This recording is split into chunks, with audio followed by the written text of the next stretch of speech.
Live from Television Park in high definition, the station you count on. This is WJBF News Channel 6 at 5. Rain is wreaking havoc. Hey everybody, I'm Brad Means. And I'm Jenny Montgomery. Well, we've seen it. Several inches falling over the past week, causing tons of problems all over the CSRA, especially for a Columbia County neighborhood. Boy, last week, remember that drainage pipe failed right underneath Lakestone Court? Construction crews got the call out there, and they temporarily fixed it by putting some fill in there. Then the rains came again, and a huge sinkhole formed.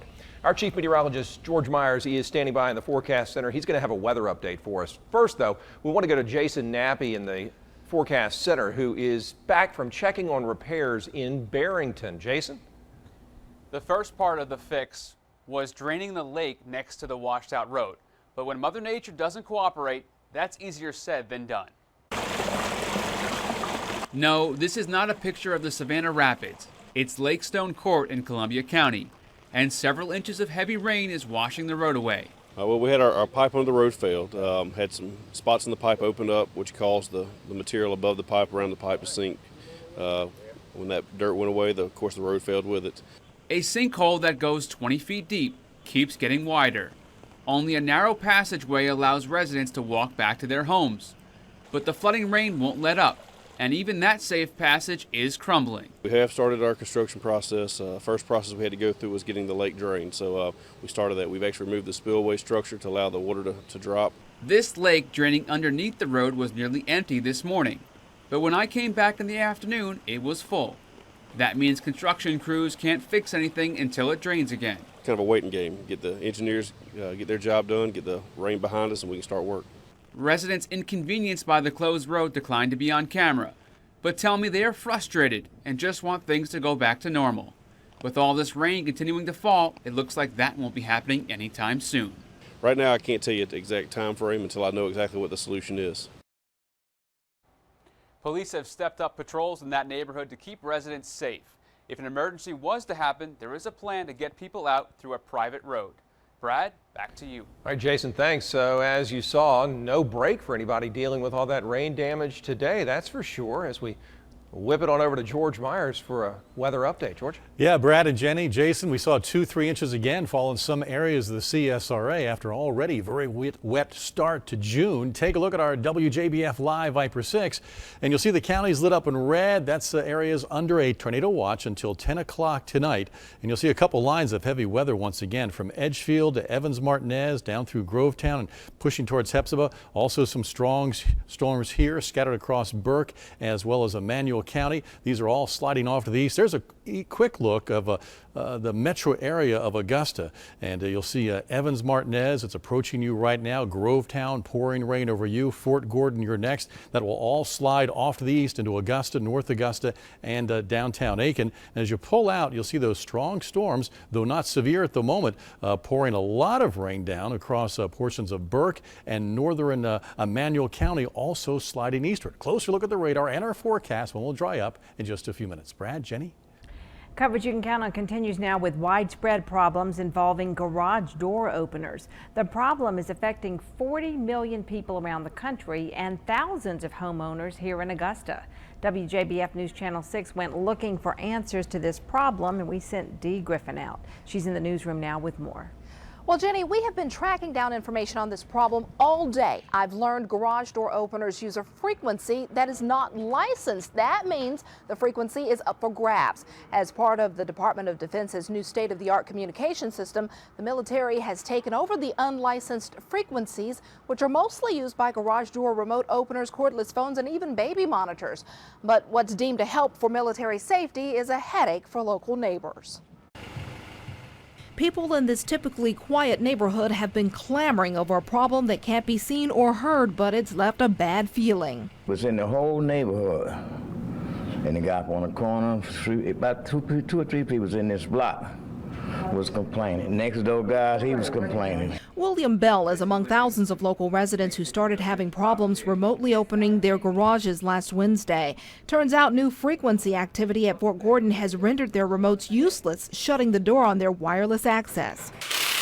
Garage door repair businesses like Overhead Door Company in Augusta was warned about the potential problem years ago. However, Steve Garrett says they were told what could happen, but not when. At the time that notification was sent out, we didn't experience problems, so we thought we were fine. Since last Wednesday, we've been swamped with several calls. I contacted Fort Gordon about the problem. In a statement, the command says garage door openers operate on unlicensed basis within the Federal Communications Commission regulations on radio frequencies known as FCC Part 15 rules. Because garage door openers operate as FCC Part 15 unlicensed devices, they must accept any interference that may occur from the authorized users of radio frequencies. Steve Garrett says the problem can be solved. So you've got two options, either the use of the external receiver or replacing the unit. For neighbors, that means amplified radio signals at Fort Gordon will lead to amplified inconvenience at home. I get out of the car, I got to get out of the car to open up the garage door when I usually mash the button and she flies up. According to FCC public notice issued in 2005, the garage door opener manufacturers will help consumers who are experiencing problems, and in some cases, they will provide a replacement transmitter and receiver to operate on a different frequency. We have the entire Fort Gordon statement posted on our website, WJBF.com. Brad.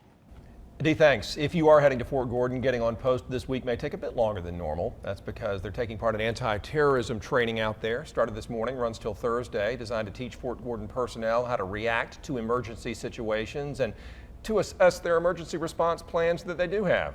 More security searches and extra delays are expected. A former police officer is dead after a shooting in the small Burke County town of Sardis.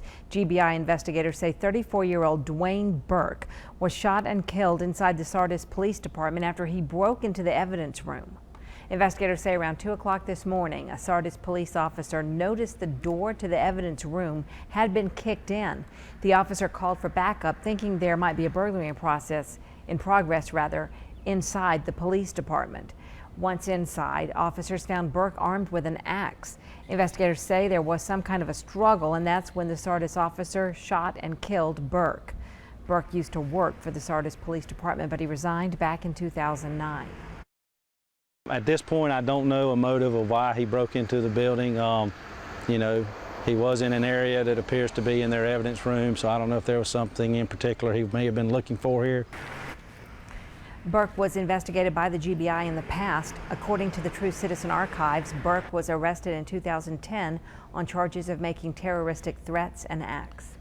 Augusta leaders get a first-hand look at the problems at a popular park. Commissioners and other leaders toured Riverwalk this morning to get a look for themselves at the condition. 3 weeks ago, we told you about maintenance problems at Riverwalk, weeds running rampant. Commissioners say they need to improve the landscaping. They do need extra lighting and general maintenance, and they say those things will help improve security. A lot of overgrown shrubbery, trees that are overgrown, limbs that need to be pruned, poor lighting, several things, erosion of the soil. It's a big issue here, and it's just a lack of attention, you know, and so hopefully we can get some attention on it now.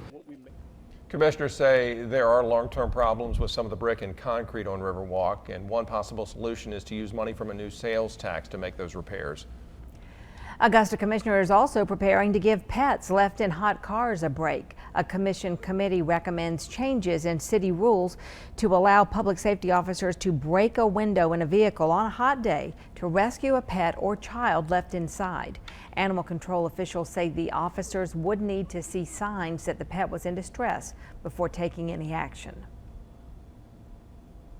There could be new direction for the Patch Golf Course. Commissioners are hearing details of a plan to contract with First Tee of Augusta for operations. Paul Simon of First Tee says the organization would cover 25% of the shared expenses.